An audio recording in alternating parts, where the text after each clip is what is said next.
से 3 दिन में ही।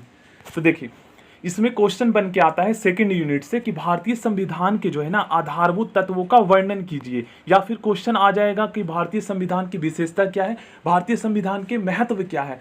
3 तरह से क्वेश्चन पूछे जा सकते हैं। जो थर्ड यूनिट से संसद वाले जो क्वेश्चन पूछे जाएंगे ना, वो इस तरीके से पूछे जाएंगे, हमें संसद की आवश्यकता क्यों है, ठीक है, संसद का क्या महत्व है, इसके बारे में वर्णन कीजिए, संसद के महत्वपूर्ण कार्यों का वर्णन कीजिए।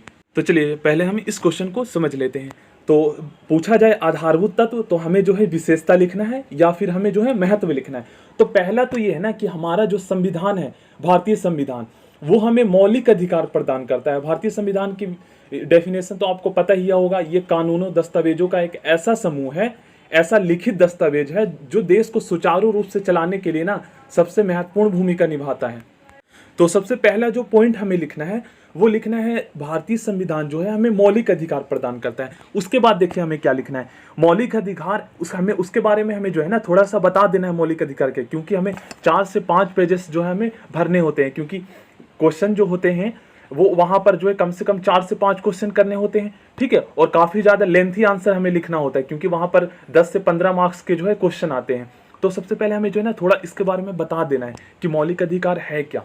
तो मौलिक अधिकार जो है ना ऐसे अधिकार हैं जो हमें जो है संविधान के द्वारा प्रदान किए जाते हैं। और दूसरी बात ये है ना कि संविधान जो है ना हमें मौलिक अधिकारों की सुरक्षा की गारंटी भी देता है, और इसकी सुरक्षा कौन करता है, सर्वोच्च न्यायालय और उच्च न्यायालय। देखिए जैसे हमारे जो मौलिक अधिकार टोटल 7 है, और 8वां जो मौलिक अधिकार था वो उसका जो है मतलब कि वो था हमारा संपत्ति का अधिकार, वो किसी संविधान संशोधन के द्वारा जो है ना उसे हटा दिया गया था, ठीक है, उसके बारे में भी मैं आपको समझाऊंगा। तो देखिए 7 जो हमारे मौलिक अधिकार है, इसमें से किसी का भी अगर हनन होता है, राज्य सरकार कोई भी जो है हमारे इन अधिकारों का जो है हमारे जो मौलिक अधिकार 7 है इसका हनन करता है, दुरुपयोग करता है, तो हम जो है उच्च न्यायालय तथा सर्वोच्च न्यायालय जा सकते हैं अपने अधिकारों की सुरक्षा के लिए। हो गया। अब थर्ड पॉइंट समझते हैं, मौलिक अधिकार केवल आपात की स्थिति में ही रद्द किया जा सकता है, ठीक है, ऐसे नहीं कर सकते। कई बार आपने सुना होगा कि आपातकाल जब लगता है ना तो स्वतंत्रता छीन ली जाती है, जैसे बाहर घूमने की आज़ादी नहीं होती। अब उसके बाद हमारा जो है सेकंड पॉइंट में हमें लिखना है न्यायपालिका की स्वतंत्रता। अब देखिए भारतीय संविधान जो है ना हमारा न्यायपालिका की स्वतंत्रता जो है हमें प्रदान करता है। अब इसका मतलब क्या है, जल्दी से हम समझ लेते हैं। भारतीय संविधान की एक विशेषता यह है कि हमारे जो संविधान है ना ये न्यायपालिका की स्वतंत्रता को सुनिश्चित करता है। इसका मतलब ये हुआ कि देखिए अगर देश की न्यायपालिका जो है स्वतंत्र होंगे तो जो भी भ्रष्ट सरकार है, चाहे वो कार्यपालिका में किसी प्रकार का जो है लोगों के अधिकारों का हनन हो रहा हो या विधायिका कर रही हो, तो हमारी जो न्यायपालिका है वो न्याय करती है। सरकार के 3 अंग होते हैं, विधायिका, न्यायपालिका और कार्यपालिका। तो न्यायपालिका जो हमें न्याय दिलाने का काम करते हैं। अगर सरकार के द्वारा किसी भी प्रकार के, मान लीजिए संसद में कानून बनते हैं, तो संसद अगर कानून गलत बनाती है, ठीक है, लोगों के खिलाफ बनाती है, तो न्यायपालिका जो है ना पुनः समीक्षा करेगी उन कानूनों पर कि क्या ये जनहित के लिए है या नहीं है, और उसमें जो है संशोधन का जो है सरकार को प्रस्ताव भेजेगी कि अगर ये गलत है तो इस पे संशोधन किया जाए। तो ये हमारी न्यायपालिका की पावर।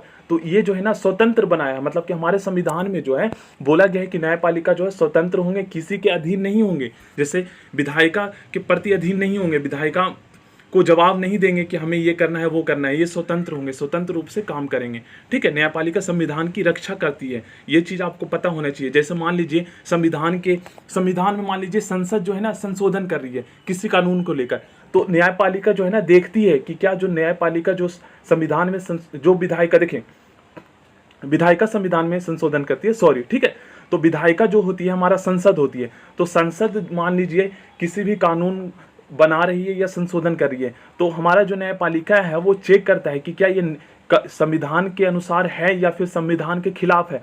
अगर संविधान के हित में है तो फिर जो है इसको जारी रखने बोलेगी, अगर नहीं है तो फिर उसको जो है उसकी रक्षा करेगी और उसको जो है सरकार को रद्द करने बोलेगी। समझ गए आप। उसके बाद हमें जो है ना थर्ड पॉइंट में क्या लिखना है, संविधान की विशेषता या आधारभूत तत्व में संविधान की जो है ना सर्वोच्चता, मतलब कि भारतीय संविधान में जो है संविधान की सर्वोच्चता का जिक्र किया गया है। मतलब कि देश में जो है ना सबसे बड़ी अगर कोई चीज होगी संसद के बाद, मतलब कि वो है संविधान के बाद संसद है। अब ब्रिटेन में क्या है ना कि मतलब कि वहां पर जो है ना संविधान से बड़ा संसद है। अगर संसद में कोई कानून मतलब कि पास किया जाता है तो फिर उसके खिलाफ न्यायपालिका नहीं जाया जा सकता, उसकी बात जो है माननी पड़ेगी। बट यहाँ क्या है कि अगर संविधान में जो चीजें लिखी है, संविधान का सर्वोच्चता का यहाँ जिक्र किया गया है। अगर संसद में किसी प्रकार का कानून पेश किया जाता है, संशोधन किया जाता है, तो संविधान के नियमों के खिलाफ नहीं होना चाहिए। अगर संविधान के नियमों के खिलाफ है तो फिर उसको रद्द कर दिया जाएगा। हमारा जो है, जो संविधान की रक्षा करता है, उसका क्या नाम है? उसका नाम है न्यायपालिका। तो वो जो है उसको डिफेंड करेगी। तो ये है संविधान की सर्वोच्चता का महत्व। संसदीय सरकार। अब हमारा जो संविधान है ना, उसकी चौथी सबसे महत्वपूर्ण विशेषता है वो संसदीय सरकार। मतलब कि हमारे जो संविधान है वो बोलता है कि भारत में जो है ना लोकतांत्रिक शासन व्यवस्था होगी, संसदीय शासन प्रणाली पर आधारित।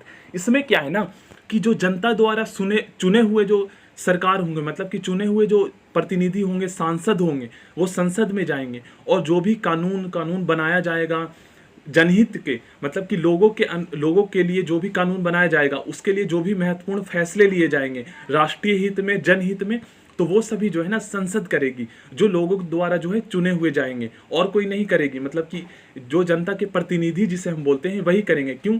वो इसलिए करेंगे क्योंकि जनता के पास पावर है। अगर वो गलत कार्य करेंगे तो जनता जो है कुछ सालों बाद उसे हटा देगी। तो इसलिए ये जो लोग होंगे, इसमें संसद में जो सांसद लोग होंगे, वो जनहित को ध्यान में रखकर ही जो है कानून बनाएंगे। ठीक है, तो इसमें जो है ना कम से कम आपको 8 पॉइंट लिखना है। तो मैंने 4 बताया। अब इसके बाद 5वां पॉइंट लिखना है आपको धर्मनिरपेक्षता। धर्मनिरपेक्षता मतलब आपको पता ही है कि भारत एक ऐसा देश है जहां पर सभी धर्मों को सम्मान दिया जाता है। भारत का अपना कोई भी धर्म नहीं है। और उसके बाद आपको लिखना है, पता है, 18 सार्वभौमिक वयस्क मताधिकार। हमारा संविधान जो है ना 18 वर्ष की आयु या इससे अधिक आयु के बच्चों को जो है ना, मतलब कि लोगों को भारत में जो है ये जैसे हमारा मुख्यमंत्री का जो भी चुनाव होता है, हमारा आम चुनाव होता है, तो उसमें जो है ना मतलब कि पार्टिसिपेट कर सकते हैं।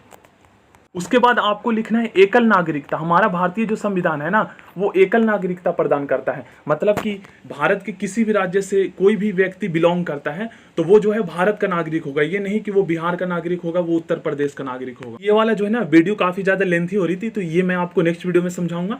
तो अब जो है रेगुलर मैं जो है ऐसे ही इंपॉर्टेंट नोट्स आपके लिए लाया करूंगा और उसमें मैं अच्छे तरीके से समझाने की कोशिश करूंगा। So thank you. Next video में मिलते हैं। चैनल को सब्सक्राइब करके बेल आइकन को जरूर प्रेस कर लीजिएगा।